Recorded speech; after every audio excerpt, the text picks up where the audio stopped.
안녕하세요. 크리스입니다. 반갑습니다. 오늘은 경륜용 자전거에 대해서 설명을 해드릴게요.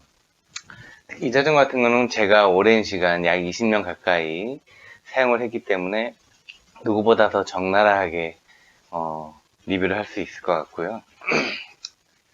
우리나라에서 제일 빠른 선수들이 솔직히 타고 있습니다. 일본을 예로 들자면 경륜 선수들이 단거리 같은 경우는 거의 다 올림픽에 출전을 해서 메달을 따고 있어요. 물론 우리나라도 그렇게 될 예정이고요. 그 이유는 지금 경륜 경기에서만으로도 거의 최고 시속을 내고 있죠. 근데 그 시속 자체가 이 자전거로 그런 시속을 낸다는 거는 아마추어의 올 카본의 이런 바퀴도 1000만원짜리 막 그런 걸 썼을 때 훨씬 좋은 기록을 낼 수 있다는 거예요. 그 자전거에 적응을 하면은 훨씬 더 좋은 그 기록이 나온다는 거죠. 그건 제가 몸으로 증명을 했어요. 제가 한 재작년쯤인가 저보다 실력이 오히려 더 떨어지는 선수가 그 풀 세팅으로 경기장에서 탔는데 200을 훈련하는데 따라가는데 제가 좀 부담스럽더라고요.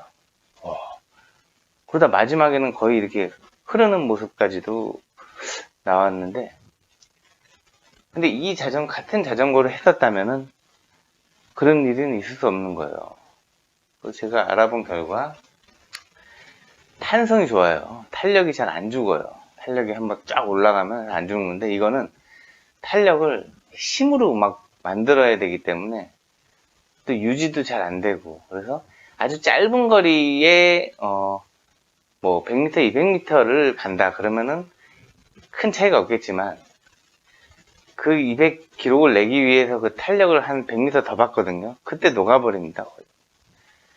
그래서 우리나라가 어려웠을 시절에 외국 선수들이 막 탄력을 막 굉장히 높은 시속으로 받는 걸 보고 막 따라가다 흘렀다 그래요. 그때 그게 장비에 그게 얼마나 컸는지 이제 와서 이제 저희 나라도 그런 장비들이 아마추어에 많이 들어오면서 느낌으로 알 수가 있는 겁니다. 아무튼 이 자전거는 빠른 선수들, 프로들이 이용을 해서 그렇지 절대 엄청 잘 나가고 그런 자전거는 아니에요. 근데 이 자전거를 경륜 경기에서 고집하는 이유는 우리는 낙차 사고가 많잖아요.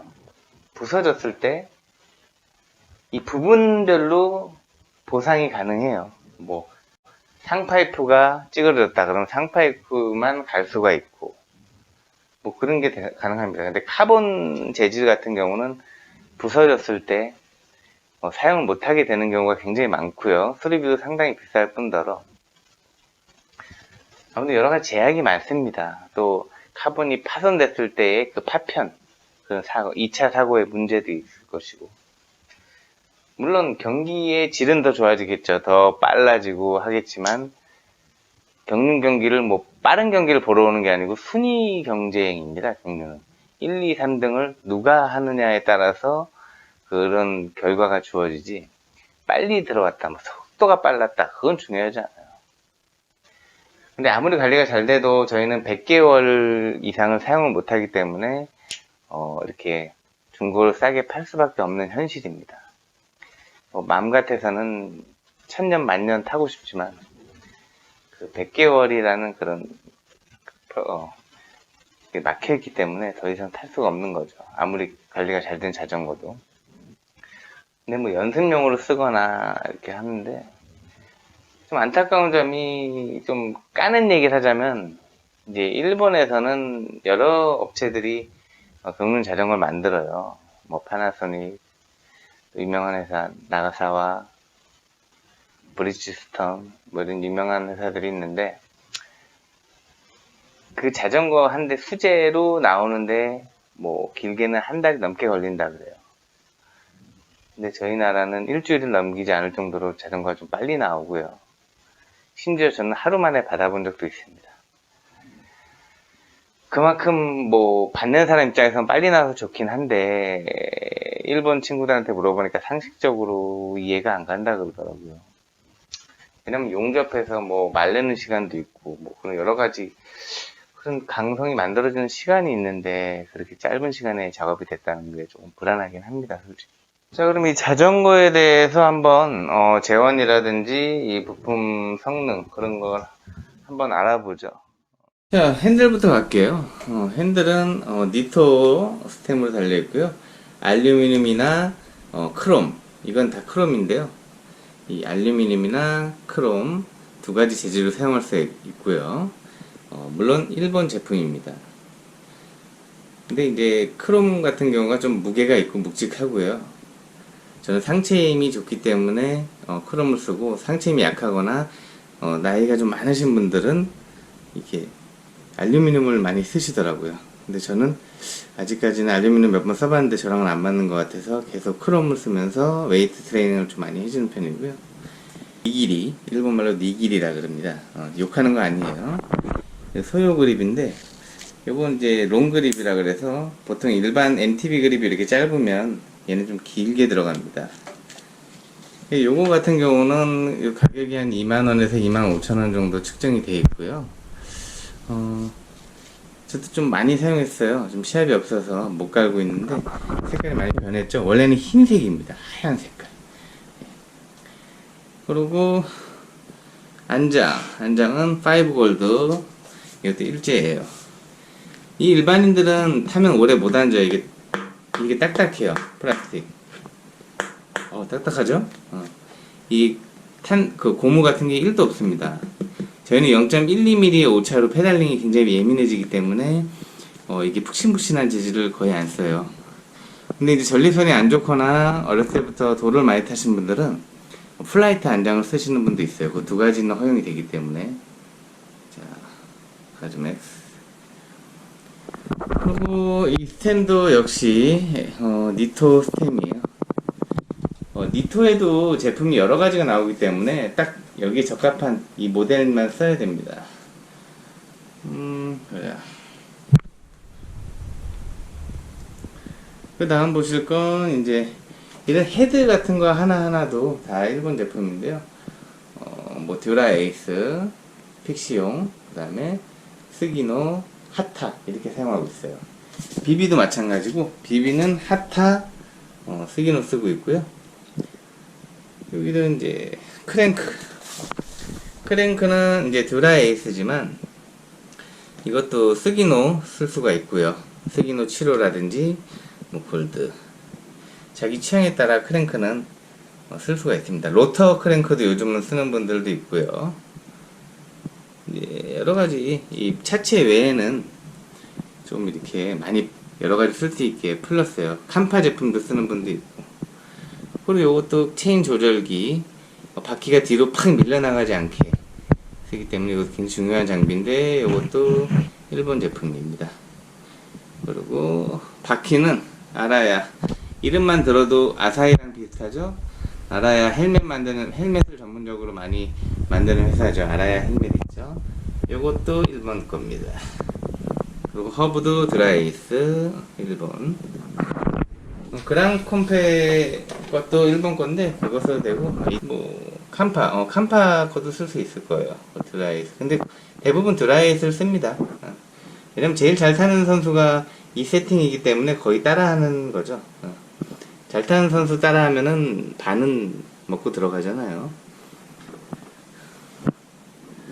그리고 이게 별거 아닌 것 같지만 이런 스포크 하나하나도 다 다른 걸 써요. 저 같은 경우는 좀 가볍게 하기 위해서 DT, 얇은 거, 그 다음에 이걸 좀 넓적한 거 있어요. 에어로라 그래서 에어로 DT 쓰는 분도 있고, 이게 힘이 더 좋으신 분들은 호시, 이게 좀 두꺼워요. 똑같이 생겼는데 그런 거 쓰는 분도 있고, 여러 가지 방법이 있습니다. 그 타이어만 국산이에요. 타이어가 싱코 타이어 국산 250mm 튜블러입니다. 본드칠을 해서, 본드 보이시죠? 본드칠을 촘촘히 해서 사용하게 되어 있어요. 그리고 기어판도 이거 듀라에이스고요. 기어판은 그 듀라에이스 말고도 또 여러 가지 제품들 쓸 수가 있어요. 뭐 미케, 로터, 스기노젠 디스크 기계판이죠. 그런 것도 쓸 수가 있어요. 근데 저는 요놈이 다 써봤는데 요놈이 가볍고 반응성이 좋아서 저는 항상 요 구멍 뚫린 듀라이스를 거의 평생 사용했고요. 이 체인은 이즈미 골드 금색이죠. 번쩍하죠. 이즈미 골드 체인입니다. 이게 굉장히 튼튼한 체인이에요. 웬만하면 이건 절대 오토바이 체인 같아서 끊어지지 않습니다. 그리고 여기 보면은 이 속이요, 이것도 다 듀라에이스죠. 스기노 것도 있어요. 스기노 기가스. 자, 그 다음은 어떻게 보면 이 파이프도 일본에서 수입을 하기 때문에 조립만 한국에서 합니다. 그래서 이것도 어떻게 보면은 일본제라고 볼 수 있고요. 원산지는 이태리 콜럼버스이지만 일본으로 가서 다시 역수입한다 그래요. 자, 그리고 요거는 경주에 합격했다는 스티커 붙였는데, 시합이 끝나면은 버리기 아깝잖아요. 기스나지 말라고 체인 이 밑에다 이렇게 붙여주는 선수들이 많아요, 운동할 때. 지금 접착력이 많이 떨어져서 잘 안 붙는데 이렇게 바로 붙여주면은 다음 시합 때까지 체인의 기스를 좀 막아줄 수가 있습니다. 차에 싣고 막 이럴 때, 뒷바퀴 갈 때. 그리고 페달도 커스텀 누에보랑 MKS 로얄 누에보 이렇게 쓰고 있는데요. 세 가지. 이것도 일본 건데 구름성이 굉장합니다. 구름성 보이시죠? 살짝만 돌렸는데. 그리고 요게 5골드 소가죽 밴드, 발 빠지지 말라고 하는 건데, 이것도 일본 거예요. 이거 가격이 한 15만원 돈 해요. 굉장히 비싸요. 한 쌍에. 이 보통 가죽이 아닙니다. 왜 이렇게 비싼지 모르겠어요. 애나 많이 벌어줬죠. 자, 요것도 이제 이거는 시합 때는 빼는데, 여기 먹는 거 방지. 이게 핸들방이라 그래요. 핸들이 차에 싣거나 넘어졌을 때 이게 팡 닿으면서 여기가 찌그러져요. 그런 걸 막기 위해서 이걸 껴주는데, 요것도 한 4, 5만원 준 것 같아요. 이렇게.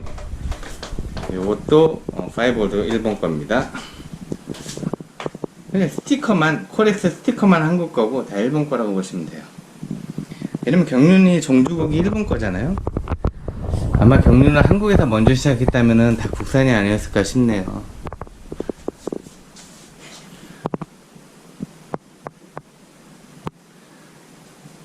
그리고 뭐 저희가 쓰는 헬멧이라든지 뭐 이런 것들도 다 일제입니다.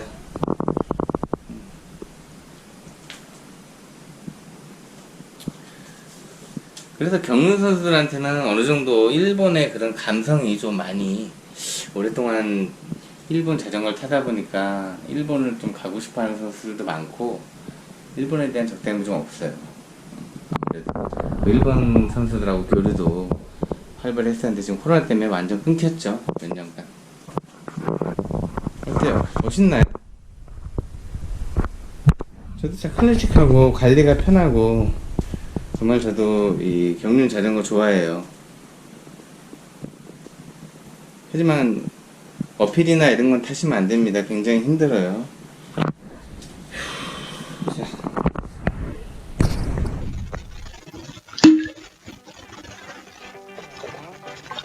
자, 어떻게 간단하게 경륜 자전거에 대해서 리뷰해봤는데 재밌으셨나요? 자, 아무튼 여러분들 제가 맨날 타고 나온 자전거에 대해서 궁금하시다는 분들이 굉장히 많아서 한번 리뷰를 해봤는데 재밌게 봤는지 모르겠어요. 여러분들 기회되면 한번 타보시고, 혹시나 지나가다가 저를 보시면 한번 타볼게요 말씀드리면 한번 태워드릴게요. 대신 타고 도망가시면 안됩니다. 자, 여태까지 시청 감사드리고요. 다음 시간에 또 봬요. 감사합니다.